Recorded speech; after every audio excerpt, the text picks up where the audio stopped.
The 53-man roster has been set. Trades have been made. Free agents have been signed. All kinds of moves happening. Let's talk about them.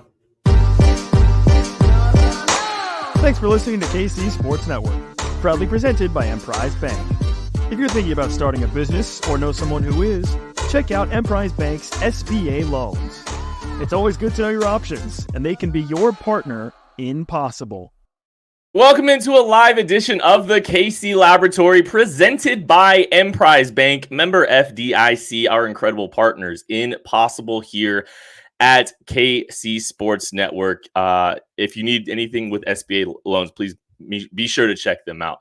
I am very excited for tonight's episode. This is going to be a lot of fun. I'm here with Matthew Lane. Matthew, hello. How are we?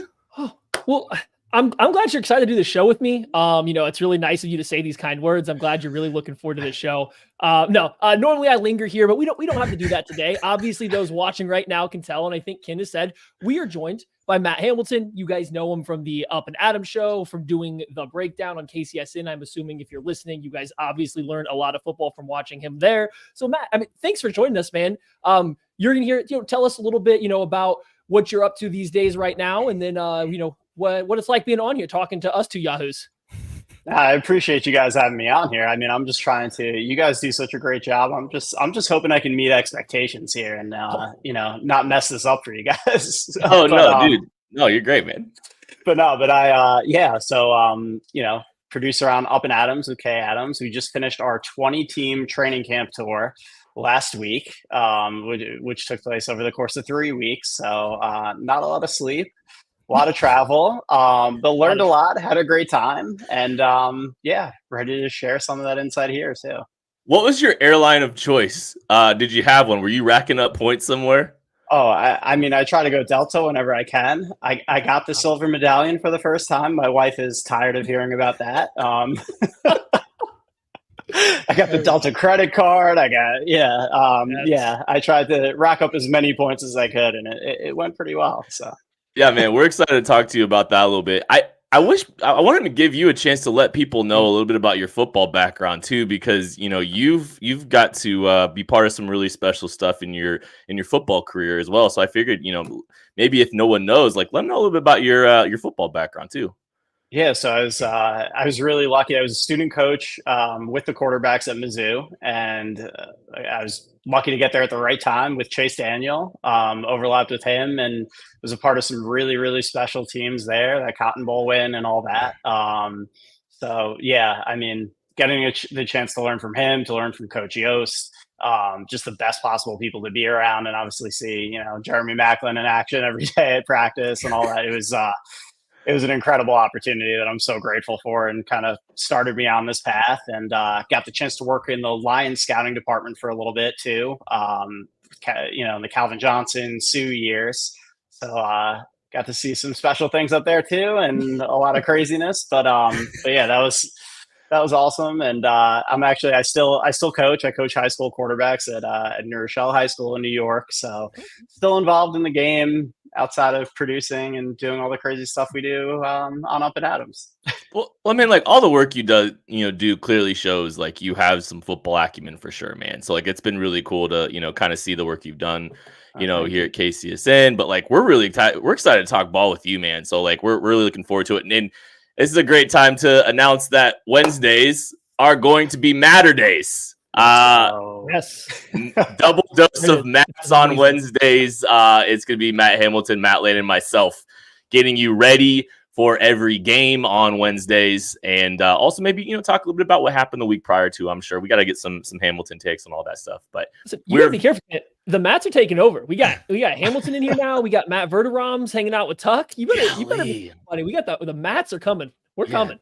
This is terrifying. Before you get going too, so I don't have to interrupt you, we had a question in the chat directed just for you, Kent. This is for you. Why are you always hyping up Josh Allen, Kent? Can you please tell us why you're always hyping up Josh Allen? It's because I think he's the second best quarterback in the NFL, and I have an immense amount of respect for him, and I think he's, a tremendous talent that deserves to get some credit. And the fact that Patrick Mahomes keeps tamping down his legacy doesn't mean his legacy isn't great, and he's better than not Josh Allen. He's better than John Elway. I'll say it. I'd rather have Josh Allen than John Elway. I think by the end of his career, he's gonna have a better legacy. So yeah, I have nothing. I love Bills Mafia, man. Like they are. I love those guys, and there's some great, kind of local guys out there. Cover One, they do a lot of great work. They're kind of like us at KC Sports Network. I mean, they do tremendous work. So I have a lot of love for Bills Mafia. But I just wanted to mess with you because I think Josh Allen's clearly the second best quarterback in the NFL. I just wanted to mess with you a little bit. Okay, we got somebody else here. Matt, what do you think? What are your thoughts on Josh Allen? Yeah, I mean, Tucker brings up a great point in our comments here. What about Joe Burrow? And yeah, I agree with Tucker. I would personally, I like Josh Allen. He's immensely talented. I think he's the second most talented quarterback in the NFL. But I do think if I had to pick the second best quarterback in the NFL right now, I would go with Joe Burrow. You're on the wrong show, Hamilton. Week with Tucker, my first fun. That's gonna be a fun week. We got a lot to cover today, so we got to get into some stuff here. The 53-man roster has been announced. Moves have been made. A lot of new players have been added into the mix. Since we last talked, Cam Thomas via trade. Oh, Maddie, hey, good job, Matthew Lane on saying defensive end is going to be addition. Basically, all the positions that we didn't, we were not completely satisfied. Chiefs wound up making a move, getting a defensive end in Cam Thomas. Samaje Perine is in the mix. At the running back position, which is kind of great because I called LaMichael Perine, Samaje Perine at least, 10 times last year, just out of habit. Eric Scott, the local kid out of Baser Linwood High School, is claimed today. Chiefs subsequently move on from Nick Jones. So yeah, some big moves in the last couple of days at some key positions. Matthew Lane, your initial reactions on the 53-man roster, some of those new additions. So give me your just initial thoughts on how this 53-man roster looks from its health perspective. Listen, you like your little rundowns here. Do you want me to save my thoughts on the new additions for later in the show for the new additions tab? Or, how you feeling about this, Kent? I was just giving a quick rundown of everything. I want a high-level view of the 53, and then we can get to the additions. I jumped the gun a little bit. Just give me a break. I don't think there was any surprises in the 53. I think it was pretty straightforward. I guess like the biggest quote unquote surprise, I think, was maybe an Ethan Driscoll making it over Lucas Niang. But that was something that we had talked about that when we were watching, like, hey, we'd probably save the upside of Driscoll. A guy of that size isn't a guarantee to make it to your practice squad, especially when he went undrafted in large part due to an injury through the draft process. It's like, that's probably the biggest surprise that we saw in there. So overall, nothing surprising from the 53-man roster. My overall takeaway, though, was the Chiefs definitely did some turning over the bottom quarter of the roster. It kind of felt like maybe they didn't feel super great about their depth this year coming into the season. They didn't make, a ton of wholesale changes towards the top. They brought in some guys, but not a ton, but they really did kind of work over the bottom quarter of this roster. So I thought that was notable after the past couple years of having a lot of continuity amongst it. Was there anything among the Chiefs cuts or the guys they kept that really stuck out to you, Matt? I think my eyes just go to this wide receiver room, and obviously it was such a huge storyline all of last year. A lot of additions made, but there's so much depth there right now. You look at there's 7 deep there, and it's all guys who have played tremendous roles on their teams in the past. Getting Juju back in the mix, I think obviously he's not the player he was in Pittsburgh anymore, but I think he can still be highly productive. I think New England last year was just an absolute dumpster fire of an offense. So I don't think we really get to see, what he's truly capable of. And then that Super Bowl run with the Chiefs, he was a critical part of it. And it's not just what he does in the passing game, but he's one of the best blocking receivers out there still, which was a huge part of that Chiefs run game during that run too. So I love that pickup. I know I'm sorry if I'm moving ahead on the tabs a little bit. But, you're good, man. Don't worry about it. No, but you look at that room. I mean, all of those guys are going to contribute, and it's exciting. It's only going to help Patrick Mahomes that much more. And with limited resources from a cap perspective, to be able to turn over this receiver room and improve it as much as Veach did is incredible.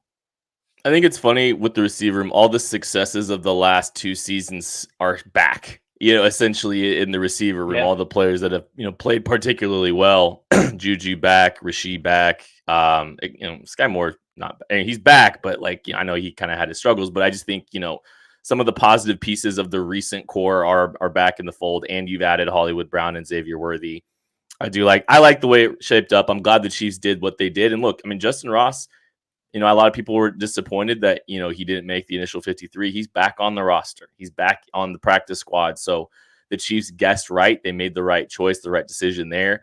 I think, kind of looking at it in that perspective, like they did the right thing. I was glad to see Christian Roland Wallace get on this roster. I thought he had a really good camp, Maddie Lane. I know that's a guy you've been clamoring for. Yeah, and same thing with like Ethan Driscoll. And you just watch some guys throughout the limited looks that we get at training camp or going through, Tucker D. Franklin, D stands for there at practice every single day. Getting word from him or the clips that we've seen, then watching the games. I really thought Roland Wallace was one of their more impressive corners. Like I think they kind of struggled. The cornerback position as a whole hasn't looked great this training camp process. Nobody's really stood out, but you look at the clips or the games and he's been working against third stringers or backups a little bit more often, but I thought Roland Wallace really stood out. And if you're really looking at it, if Trent McDuffie's going to play outside more frequently, you do need someone to step down into the slot. And I know Shamari Connor kind of has got the nod for that role, but if you're going to ask him to cover shiftier wide receivers on the inside, that might not go great all the time. That might be kind of matchup dependent. So having another quicker twitch, kind of like just like better change of direction slot defender like Roland Wallace could come in handy. So I like that addition. I like keeping him. I'm assuming with the late addition of Eric Scott that if you are going to have a DB that is inactive for a week, it's probably not going to be Roland Wallace since he's been around on the team. So he's going to play some teams, be available if they need him. So I liked him sticking around as well.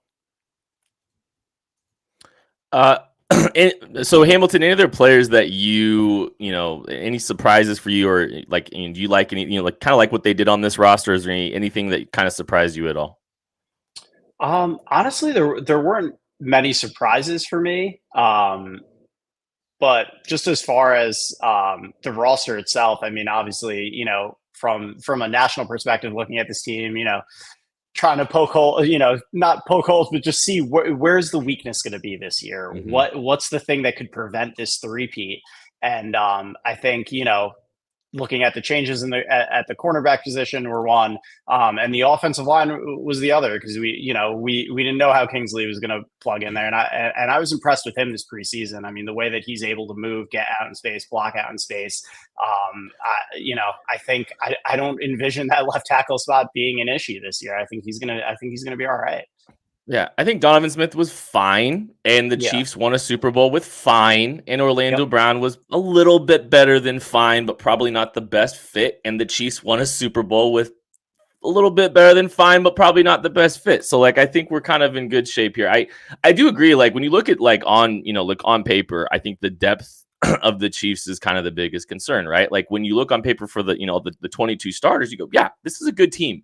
I think one of the hallmarks of last season specifically was they had a lot of depth to withstand some of the injuries to players like Nick Bolton and be able to kind of deal with, some of that. And that was a key to their success, right? But, this year, I think a lot of, locally, it's been a lot more concerned about what the depth of this roster looks like. Currently, there's 4 rookie offensive linemen on this roster. There's no true Nick Allegretti replacement, although there's a couple guys that have some capabilities and all that stuff. So the Chiefs add some new players. They really do turn the bottom of the roster over. And I think that kind of confirms some of the concerns that I think people here had is, the bottom of this roster may not be as strong as it's been prior. And so the depth is really going to have to, to be proved upon. And the Chiefs really did go out and do that. Hamilton, what was your favorite new addition that the Kansas City Chiefs made this last couple of days? I love the Samaje Perine pickup. I think with what he can do as a receiver out of the backfield, 50 catches last year in Denver. He was 3rd on the team in receptions. Obviously, Chiefs fans will remember when he was a Bengal. Sorry to bring this up, but what he was able to do in that game. I'm sorry. But, dude, but in this offense, it's huge. I think they missed that, with Jerick McKinnon being banged up last year. He, again, that first Super Bowl run, he was such a critical part of that. I mean, he was on fire down the stretch of that season and such a massive part of that passing game. I think Perine can fill a similar role. He's also tremendous in pass protection. Having a running back like that in the room is such a huge asset. Yeah, I mean, I'm with Matt there. I love the Pirine move. It's a guy that we had, talked about off and on throughout different times, and he's been available. And you're looking at Jerick McKinnon was such a key role to this team. And like you saw, we've seen them weaponize him as a receiver out of the backfield. They're calling up, they're slipping him through under the mesh stuff, or they're getting him running out on the rail under, like getting all the traffic going. And yeah, I think you can do that with Isaiah Pacheco. He showed you enough last year that like you feel kind of good about his ability as a pass catcher, but if you have the chance to add somebody that, I mean, for all intents and purposes, has been pretty close to as good as Jerick McKinnon was in that role 2 years ago, when Jerick McKinnon, legs hadn't completely died on him just from all the wear and tear. You got to go do that if you get the guy. And then you add in the pass protection, because Clyde Ridley-Lair, as much as I liked him coming out, he hasn't materialized to that third down running back that everybody kind of wanted him to. Carson Steele, love the player coming out. We've loved what we've seen from him, but are you really ready to trust him on, 3rd and 8 to pick up the right blitz and it's, do or die of go home in the playoffs?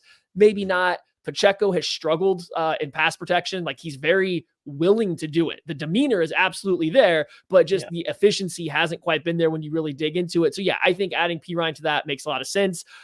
Cam Thomas, or do you have any thoughts on Pirine before I guess we move on, Kent? You want to get any Pirine off? No, I'm just glad Samaje is actually here now. I wish Samaje would have been here earlier, I guess, but please continue. I also love that him and McKinnon share like the same role, but there's like a 40-pound difference in them. Like, they're complete opposite body types, but they're going to be doing the same thing. It's just perfect. No, I like Cam Thomas. I think it's a great signing too. And I went back and watched him, and I think if you're a Chiefs fan, you really want to get a good look at him, you might need to go back to 2022 when he was playing a little bit like more as a traditional defensive end. Last year they were moving him around a little bit more, and he's versatile, but you don't want to be moving him out into more and more space. And that's what the Cardinals had to do a lot last year with the new defensive system.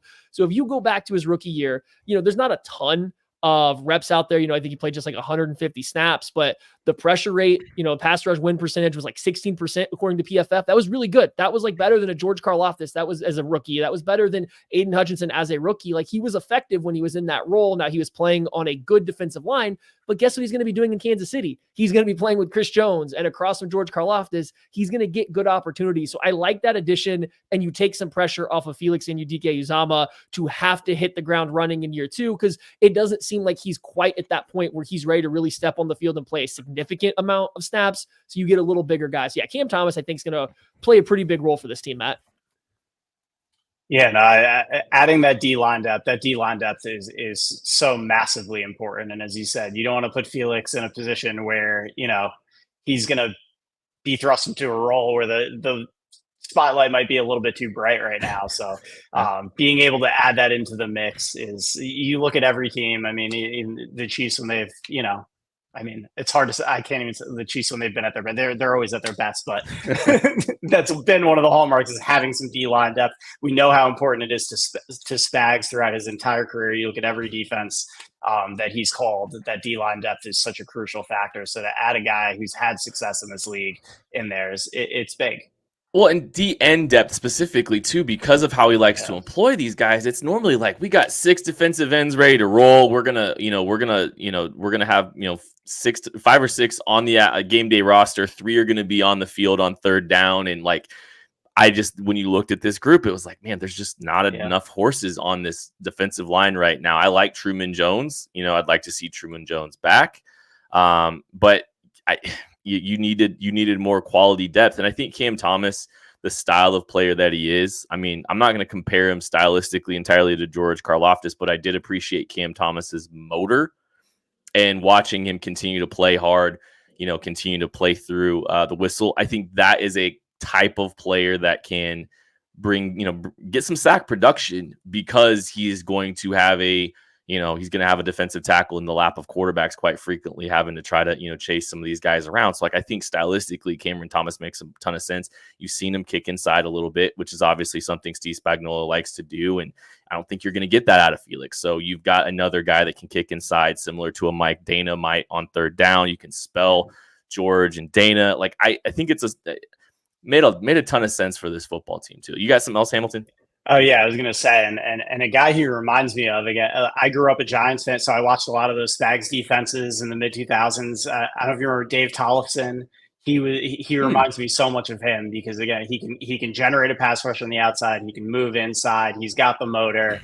Not just because he's a white guy, but he really does remind me of Tollefson, who was a big part of those. People forget. People talk about Tuck and Strahan and OC, but like he was a huge part of all that stuff too.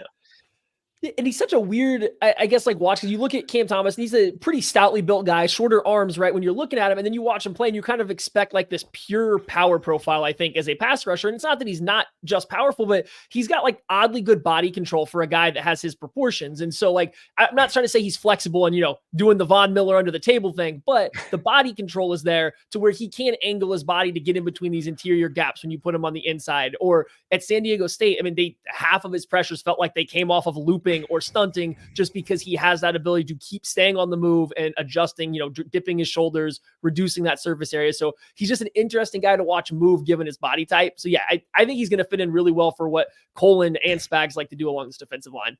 You're talking about white guys. There was plays on the 2022 tape where it was Zach Allen, JJ Watt, and Cameron Thomas on the field at the same time. So you had to pay attention every now and then just to kind of just double check for sure who you were watching a couple different that's times. A lot of 90 numbers too, if I'm not mistaken. Exactly. 99 and 94 and 90 something else. 97. No sleeves. I don't know. When you're watching tape, if like you're watching a college prospect, you're trying to find some kind of unique identifier, like he's wearing a towel or something like that. You're always trying to find something so you can always make sure you're distinguishing who you're watching. It was a little squinting going on, try to see who was who we were watching there with Cam Thomas. But yeah, I like him a lot. Then the Chiefs go out and do another move. They add Eric Scott, a local kid, the cornerback out of Baser Linwood. Went to community college, I believe, in Kansas, then wound up at Southern Miss. Was a Dallas Cowboy with the Chiefs' 5th round pick in 2023, or 6th round pick in 2023. The Cowboys traded back into the draft with the Chiefs, and Eric Scott winds up being the pick, and now he's in Kansas City. So, Matthew, any thoughts on Eric Scott? Like, I know you really wanted to see the cornerback room addressed in some capacity. Yeah. What do you think now? How do you feel? All right, no, let's rip off the Band-Aid, okay? Eric Scott, we got to talk to him at the Shrine Bowl, actually. When we were down there, we got to talk to him. Very smart kid, very good work ethic, and he's going to do a lot of stuff that coaches are going to like, and I'm assuming that is part of why the Cowboys moved back into the draft to take him, why the Chiefs are interested, because here's a guy that's going to go out there and do whatever you ask. You want him to go play special teams, he's going to do it. You want to ask him to go do the dirty work, he's going to do it. It's like there's clear things that fit what this team likes. But again, we're going to rip off the Band-Aid. He ran a 4.7 at like a pro day. That's not a cornerback 40 time. And like Steve Spagnuolo doesn't need all of his corners to run fast. Like he's kind of living in Kansas City with these corners being a little bit longer, maybe not the fastest, maybe not the most fluid hipped on the outside, but 4.7's the number that you don't usually see pop up for NFL corners. So I'm just intrigued to see how it goes. If they kind of make him into a special teams only kind of guy, like the Chiefs, everybody's going to remember Chris Lamons when they had him, where he just became a special team star. Is that his role? And they just really like his personality and his work ethic in that role? Or do they see something that they're going to make work on the field? So we'll just have to see how it plays out. The Chiefs waived Nick Jones to make this move. And coming out of college, I probably would have been a little bit a higher fan of Nick Jones, but he clearly had not made a ton of waves so far for the Chiefs to be on the roster. So no qualms with the move. I don't know if I anticipate Eric Scott having a big impact on the rotation, though. You got any other thoughts, Matt? I have to be honest. I have not done my Eric Scott homework as much as you guys have. But yeah, this secondary for the Chiefs as a whole, though, is super intriguing to me. I'm interested to see Josh Williams getting more reps, what he's able to do. Obviously, Jalen Watson's probably going to step into a little bit bigger role. We've seen these guys in spurts make some big plays and have some huge moments. But yeah, seeing that extended playing time, there's a lot of things to like about both players, but I'm interested to see who emerges. Obviously, so far it hasn't been quite what you would have hoped, but hopefully once, the season rolls around, somebody takes a big step forward. Cause I think that could be the thing that ends up, if nobody does, that could be the thing that ends up being an issue for this team. I'm not trying to put spin on this, and I do think that cornerback is an issue. There's been multiple years that cornerback's been an issue for this team, and we've been saying it, and then they win the Super Bowl still. And the one little spin zone thing I'll put on it, even though I'd like to see improvements at the cornerback position too. But this this group with Joshua Williams, Jalen Watson, Trent McDuffie, Brian Cook, that group played really good defense in the AFC Championship game against Joe Burrow and beat him. Yeah. So, they've had some success with this group, but I'm very disappointed that both of you just get to call each other Matt, and I have to work through this to get more distinctions. I'm very disappointed about that. I'm going to cope with that, and we're going to take a break, and we'll be back right after this.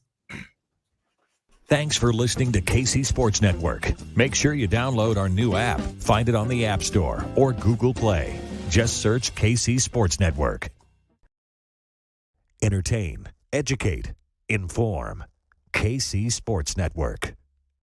You have about a week and a half left before the KCSN golf tournament on September 7th. It is going to be a lot of fun, and all the proceeds are going towards the KCSN Foundation. It's a 4-person scramble. You have a chance to win $1 million shot. There's going to be all kinds of special prizes. Mission Taco is going to be out there giving you delicious tacos. You're going to have some delicious briskets being served to you out on the golf course, and holiday tents will be all over the place. Oh, by the way, everyone that goes to the tournament gets a bottle of Ben Holiday bottled in bond bourbon. That is KCSN's barrel pick when we went out and picked a barrel during the draft. Also, if you can't support golf or you can't support the golf tournament, you're not able to, you want to get involved though still, we're doing a benefit raffle. It's a pre-tourney raffle. A couple prizes out there.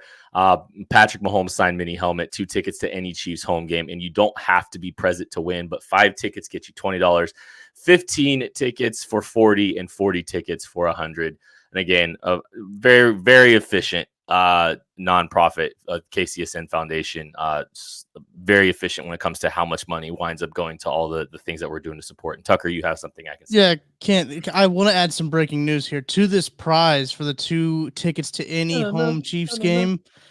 Breaking news also includes a 1-night stay at the Westin in Kansas City. So you get 2 tickets to any Chiefs home game. So if you're out of town, don't worry. Also comes with a 1-night stay to the Westin in Kansas City, one of the great hotels, great location. Wow. That hotel's out. So 1-night stay at the Westin included with the 2 tickets to any home Chiefs game. Anyone, your pick. And you don't have to be present to win.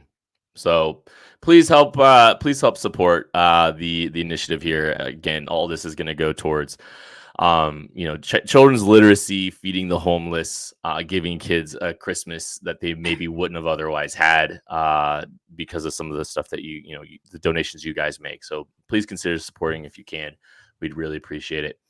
All right, so Matt Hamilton of FanDuel Network fame, you have been flying around the nation. You have been to 20 camps.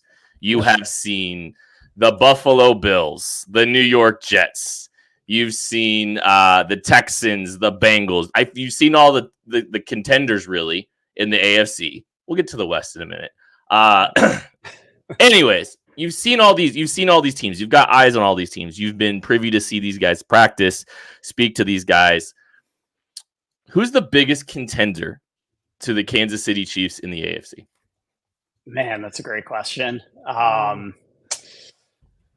It's between 2 to me. If I can, take an easy way out. No, for sure. Yeah. To me, it's between the Texans and the Bengals right now as the top competition. The Texans look so freaking good out there.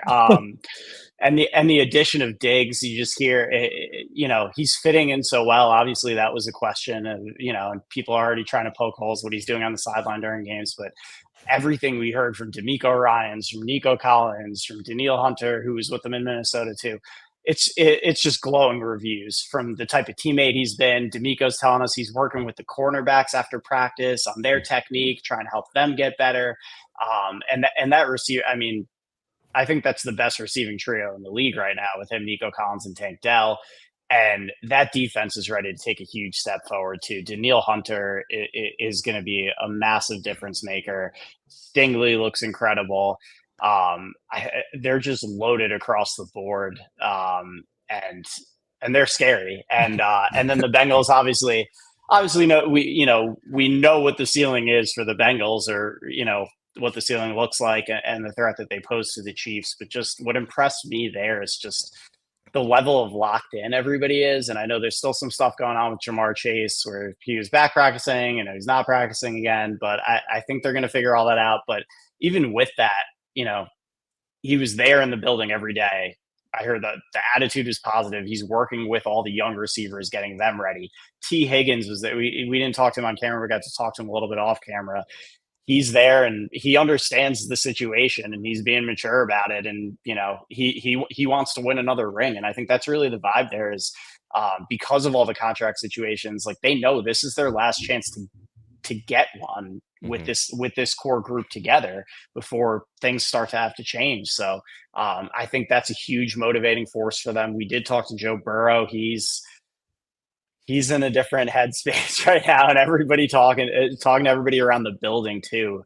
He is just there's a little bit of a difference in him this year, just the way that he's carrying himself, the attitude that he has. And again, I don't want to say like a cliche, like locked in, but that's really the sense that you get is just the sense of urgency is really there. The talent's there. And I think bringing Von Bell back into that secondary, that was a piece that was really missing for them. They have a young group there. And it was kind of a disaster last year, just having so many young new guys in the secondary. And he's kind of the glue that's going to hold that thing together. So I think those are the two I really look at as the top competition right now. Yeah, I think those two make sense. We'll start with the Bengals first, and Matt, I do got to tell you, when we talk about the Bengals on this podcast, I'm going to refer to them as the Fraudgals every single time. There's nice friendly rivalry between the Chiefs, not that friendly sometimes, but the rivalry between the Chiefs and the Fraudgals, it's gotten intense. So they've been dubbed the Fraudgals since they thought they could call it Burrowhead and whatnot. But no, their team is clearly very talented, and if you said Von Bell's a big addition coming back because last year Lou Anarumo's so good. I mean, Lou Anarumo was the reason that they made that Super Bowl run. Not saying that nobody else played a part, but he was like the big part that year. And last year, he just couldn't do what he wanted to do because they didn't have trust in that secondary. So getting back somebody that they trust, and I think also bringing in some other guys back, they're like, if that safety position specifically can play better, they really can let Big Lou go back to work and make up for a defensive line that I do think is starting to lose some pieces over the years without DJ Reader and everything. And yeah, I think there's a chance, like when you go and watch some of the preseason, and we don't overreact to preseason, but you saw like the Tampa Bay Buccaneers push them around a little bit and stuff like that. So the D-line gives me some pause, but if that secondary is fixed even just to the trustworthy level, I do think Big Lou makes them scary again. And as long as the offense stays healthy, they'll be scary. So yeah, that's a good one. And I had one question for you about the Texans. I can't find a hole in the Texans just like staring at them, right? Like on paper, that team's very good. Do you think that there's just a chance that NFL defensive coordinators kind of catch up with CJ Stroud in year 2, just having a year of tape? And I don't mean stop him. I don't mean that he's bad. He's obviously good, but it's his year 2. Teams have a little bit of film on Bobby Slowick. Not that they haven't had some, but they now have that offense. Do you foresee them maybe having a little speed bump this year just because it's year 2 in the NFL with all that tape available now? It's always something I think you do have to be concerned about. It is a real thing. We've seen it countless times where guys in year 2, I think sometimes too, you get a little comfortable with the success, and he's been listening to all the praise this offseason. These guys are human beings. It does happen. But I think what makes me think it's still going to work is the talent level he has around him. How are you going to cover all these friggin' guys, plus Dalton Schultz at tight end too? I think it doesn't get talked about enough what a threat he is. So I think that's what's going to make it hard to figure them out, because there's just too much talent to corral on a regular basis. Yeah, I'm curious how the just pure drop back game looks there this year too, because they have so many more weapons here involved too. Like, how much are they going to, play in the true drop back game as well? You were there early. You were July 31. I'm looking at it. Yeah. Are the Jets going to be good? I do think the Jets are going to be good. Again, it's just practice, but Rodgers looks like Rodgers. I mean, he looks tremendous. He was having a great time out there too. Like, he's enjoying it. Garrett Wilson is a stud. It was interesting to see Breece Hall being utilized. We know he caught a ton of passes last year as just an outlet and a security blanket for the mess that was going on at quarterback, but they were using him in the downfield passing game a ton. Like we kind of saw with Aaron Jones in Green Bay. So this offense is going to be totally revamped. Obviously, they have to figure out the other receiver spots, there's still some questions there. How healthy is Mike Williams going to be? But there's a lot of talent there, and the defense is unbelievable, and it was cool to see them battle back and forth, and the intensity and the competition there in practice too. Like it was an intense place to be, and it was a very different. We were there last year too, and it was very different from. It was a very different feel this year to it, because I think last year was just like, oh my God, Aaron's here, and like there was kind of this sense that they didn't know what to do with him, like the level of superstardom. And this year it felt normal. There wasn't that air about it. It just seems like, they're used to him being there now, and they know what it is. And there was an intensity and a focus to practice that was cool to see.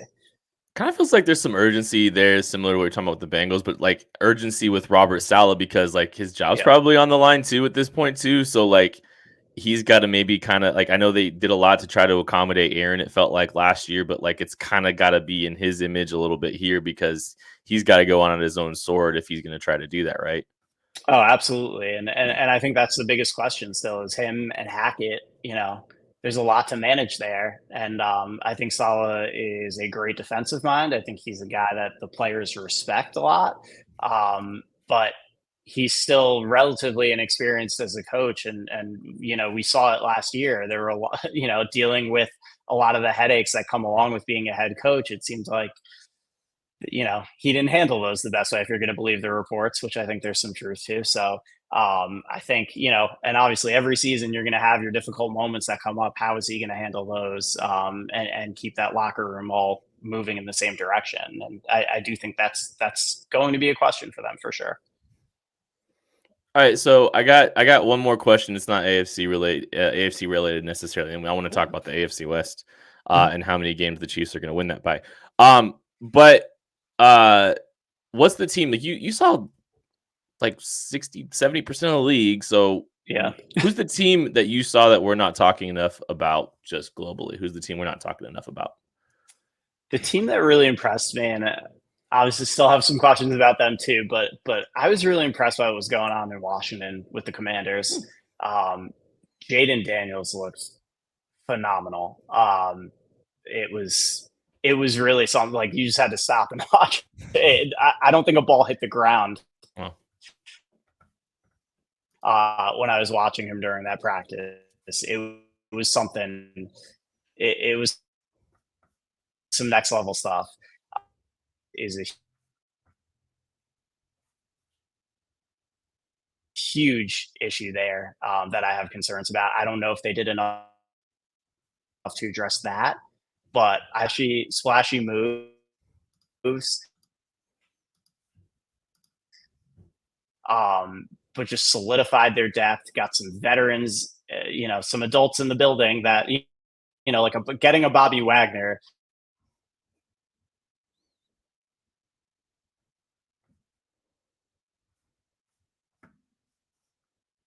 A lot out of some of those Falcons teams. I know ultimately there was a huge disappointment there, and it didn't end super well. But I think he showed in Dallas what a great defensive mind he is, and I think again he's a guy that really knows how to motivate his guys. And I think especially with him fresh there with that group, there was a renewed energy there. I think there's a lot more talent there than they get credit for. The offensive line is the one concern, but I wouldn't be surprised at all if we see them get into the playoffs this year in the NFC. Well, yeah, I think anything's possible in the NFC right now. Like, I think it's a little bit more open. Like, there's just so many. I mean, and it's getting there. Like, I mean, look, Daniels, Caleb Williams getting in there. I think that's good for the NFC because the AFC has been an absolute gauntlet for the last few years.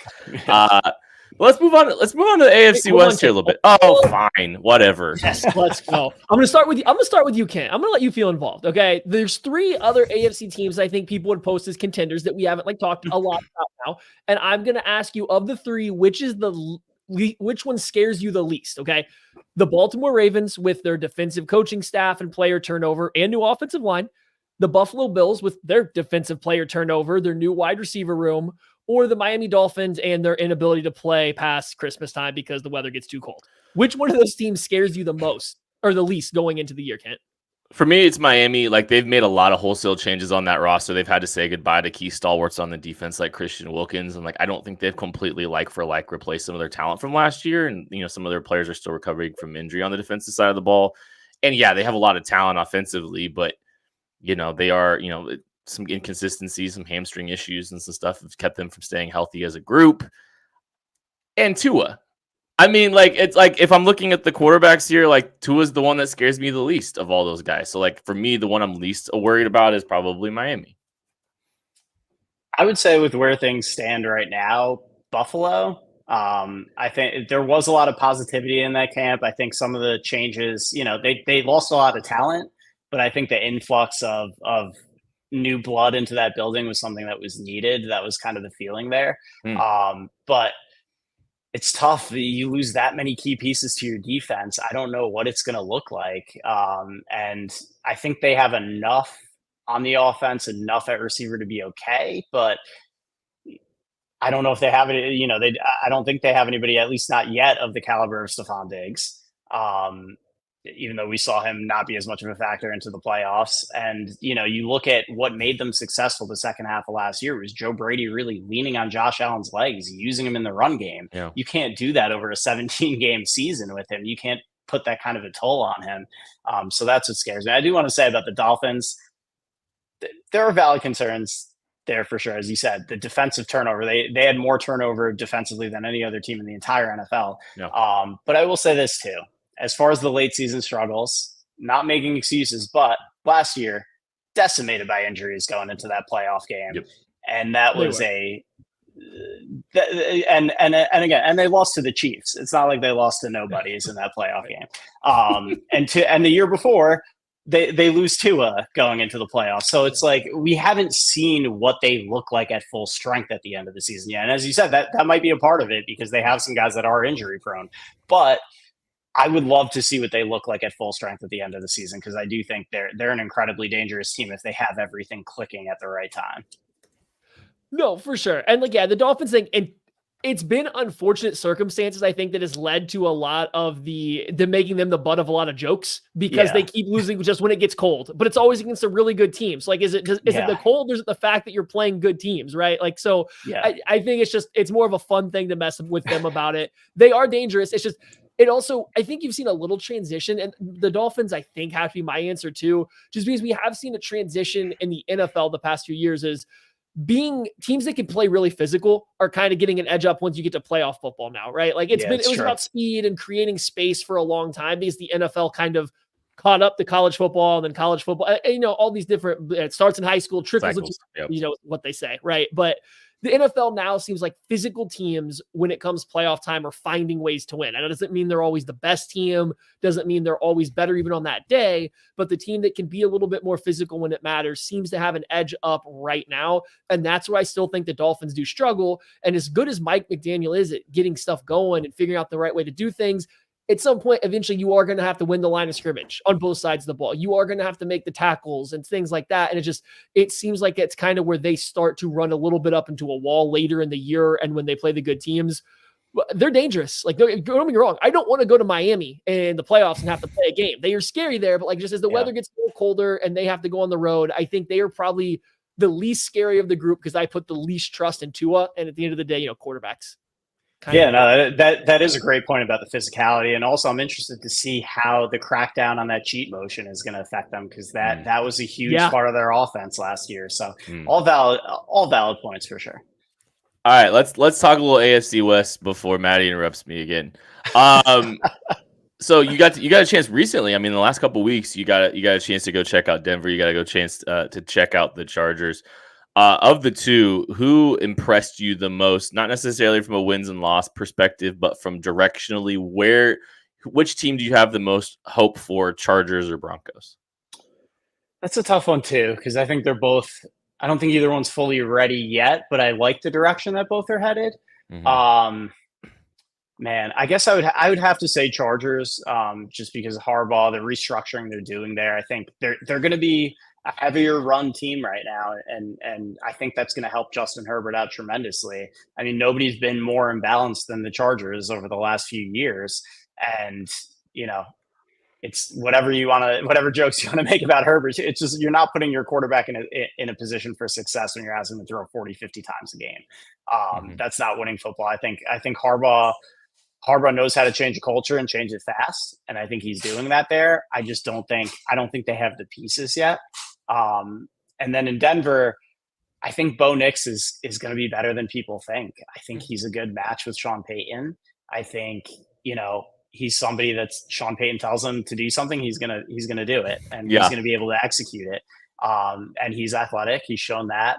He's shown a command of the offense. I was watching him run 2-minute drills down there, and he looks like a veteran doing it. There's no panic.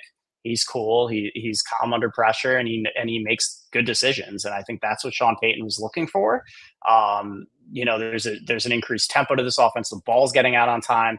I think this team's going to be better. But again, the horses really aren't there on that team. They're reshaping that roster right now. Only 6 guys are left from the pre-Sean Payton era, only 6 starters. So there's going to be some growing pains there with the roster overall, but I do think both teams are headed in the right direction. Neither one of them is ready to challenge Kansas City yet. Yeah, for me, with Harbaugh, with the Chargers, like, it's very clear they have a direction they're going, they're building towards. I just think that it's going to take a little bit for them to get there. And unfortunately for him, he also is coaching in the division that has the Kansas City Chiefs, who aren't going anywhere. So, like, it's always going to be a really hard uphill battle. And they're having to completely kind of like revamp what this team was from the get-go. So, like, even though I still think that they might be, going and making smart decisions, going in the right direction, especially if Justin Herbert's like foot injury that he's got going on right now lingers throughout the year, they could be in for a little bit of a rough season. And I don't think that's a bad, it says anything negative about what they got going on. It's just, it's going to take time for them. I think I'd be kind of surprised if they are even close to competing for the AFC West. And then the Broncos, on one hand, I thought that Sean Payton might want a quarterback that I think just had a little bit more was a little more aggressive than Bo Nix coming out. Like, just with listening to Payton talk about Patrick Mahomes in the NFL and how much he wanted him coming out, and then also having him really like Bo Nix, I was like, those are kind of different guys. But I think that also speaks to Sean Payton, the coach, knowing how to make an offense around different pieces. And it realistically seems like they are trying to get something close to the late career Drew Brees offense going with Bo Nix. They had success with that. Like, you can see the path for it to work. You mentioned it though. They don't have the horses. Like, I'm looking at their wide receiver room. That doesn't look like a, throw the ball short a bunch and let these wide receivers make a lot of plays happen kind of group to me. Yeah. And it's a lot of unproven guys. I do think we'll see a few teams kind of emerge out of that group. I mean, you watch them at practice. There's a reason they got rid of Tim Patrick. And I don't think it's just because of the injuries. I think their 7th round pick, Vele, who, just showed up every single during every single period. He made one huge play. I think he's somebody to watch out for. I don't know how big of a role he's going to have right away, but he was somebody who really impressed. Josh Reynolds, is a solid piece. We've seen the positives and negatives of him when he was in Detroit last year. I think Marvin Mims is going to have a good year, and Troy Franklin looked good too. So I know it's a lot of guys who haven't done a ton in the league before, but I can tell you just from being out there, those guys flashed at practice, and they got rid of a lot of veterans during their cut day. And I think there were some surprises from some of the vets they cut, but it was for a reason. These young guys are making a lot of plays, and the same thing with their secondary. I mean, Riley Moss was somebody who everybody wanted to talk about while we were out there. I think they love him, and they see big things coming for him this year too. So while they really don't have any household names outside of Surtain really, and Cortland Sutton, but I think there are going to be some guys that emerge again. I don't think they're ready yet, but I think they're going to be better than people think. So when I was looking at the Bo Nix evaluation, when I was doing it for the KCSN draft guide, I saw flashes of him being able to throw the ball over the middle of the field, even though he really didn't do it a ton at Oregon, right? That wasn't where the offense was predicated. How did he look thrown over the middle of the field? Because I think that's one thing that he's going to have to do more of in the NFL than he had to do at Oregon. And that's obviously a big indicator of success is if you're able to do that. So how did he look throwing the ball over the middle of the field when you were over there at camp? Yeah, there were times when you could see he was a little gun shy. He was a little, antsy about pulling the trigger and took off when maybe he could have tried to fit one into a window. But there were other times I saw him make some beautiful throws. So I think it's just it seems to be a comfort level thing rather than an ability thing, and something that he's just going to have to continue working on. But if he is able to get comfortable there, and I think, a guy like Sean Payton, whatever you want to say about Sean Payton, I think he's going to help him. I think he's going to help him get there. Yeah, no, that was one of the things I was kind of paying attention to and I haven't really got to see a ton of it yet, even in camp yet, right? Or in the preseason. So I think that's one thing he's gonna have to figure out. And if he does, that's a good thing for him and his outlook there in Denver. Well, that was a lot of fun. No. Good question. It's a good question. It's not for you. Hey, Matt, this doesn't have to be an AFC West team or an AFC team. Who's the one player that just kind of impressed you the most when you were on your travels here? We did the team and you were with the Commanders and what they got cooking up, but is there just one player, and not even necessarily to look the best, but just kind of surprised you the most, or you just kind of weren't ready for what you saw once you got there? Man, that's a really good question too. I think Latu with the Colts was definitely one of them. I thought he looked really friggin' good. I mean, I liked him coming into the draft. He looked better than I expected. Nice. And I think Malik Neighbors is an absolute stud. I hope they can find ways to get him the ball. But he also was super, super impressive. And I know I picked two rookies, but that's all right. My eyes are going to those rookies when we're there, and they both look like the real deal. Were you around the Giants during the fight, or were you not there during the fight? No, we were there after the fight. We were actually there the day that Malik turned his ankle slightly, and everybody was trying to make it into a huge deal. And we were trying to tell everybody, he came right over and sat down with us for an interview right after with a big smile on his face. He's fine. Yeah. And beat reporters got mad at us for saying he's fine, I guess, because we were stealing some headlines, but yeah, I'm like, he's not going to sit down for this interview and joke around with us and smile the whole time if he right. broke his ankle, guys. Yeah, that's another story. Yeah. Well, I want to hear that one too. I will now close the show. That's going to do it for the KC Laboratory. Looking forward for Matter Days on Wednesdays. We'll be back, all three of us, on Wednesday to get you ready for Chiefs Ravens. Maddie and I will see you on Monday. We love you. We appreciate you. We'll catch you later. Matt Lane, Matt Hamilton, and Matt Swanson.